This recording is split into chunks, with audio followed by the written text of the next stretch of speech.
Bonjour, morning brief du 1er octobre 2019. Alors, la dernière séance du mois de septembre a terminé sur une note décidément négative, moins 0,53% de perte pour le Thule Index. D'ailleurs, le mois de septembre était particulièrement difficile pour la bourse de Tunis, avec un Thule Index qui a accusé un recul de 3,12%. Désormais, depuis le début de l'année, nous sommes à euh, un taux ou à une perte de plus de 3%, 3,03%. Volumes qui sont vraiment très modestes, hein, d'une manière générale durant ce mois de septembre. La plus importante baisse, on commence par la hausse plutôt, enregistrée lors de ce mois de septembre, c'était l'UBCI plus 7,8%, Tunisie Leasing reprise de 6,82%, mais rien de particulier, hein. Par contre, la plus importante baisse a été enregistrée par Telnet, moins 12%, moins 11% pour Sotetel.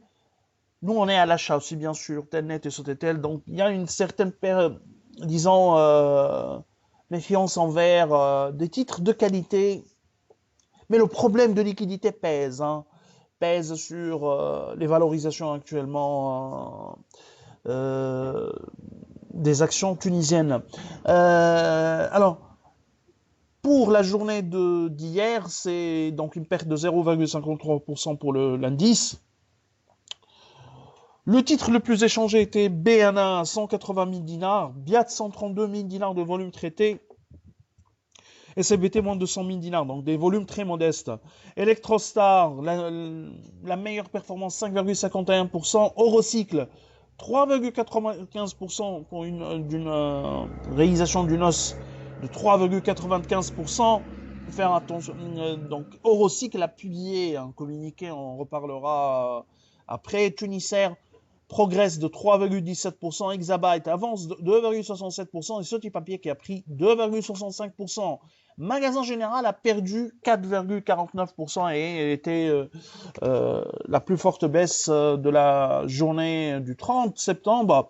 Cartas Cement corrige de 4,06%, Gifilter baisse de 2,98%, MPBS recule de 2,97% et Aduia lâche 2,89%. Alors, Eurocycle annonce deux faits, deux nouveaux faits, et du concret cette fois-ci. Et ça, c'est une nouvelle, la vraie nouvelle, ou la nouveauté d'Eurocycle, puisqu'elle annonce des contrats et des faits qui se sont effectivement concrétisés, au moins selon le communiqué, puisque Eurocycle annonce la finalisation de la signature d'un contrat cadre avec le groupe français Decathlon. La production débutera en octobre pour une commande pilote de lancement. Selon ce même communiqué, il y a eu également la production des vélos électriques qui a commencé au mois de septembre 2019 avec première commande à l'export prévue pour la fin de ce mois de septembre. Donc c'était pour hier, on présume.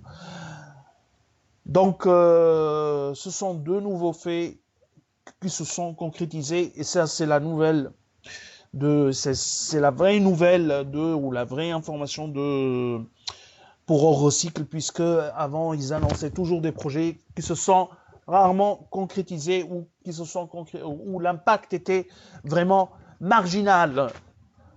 Nous vous remercions pour votre attention et on vous donne rendez-vous pour demain matin. Au revoir, à demain.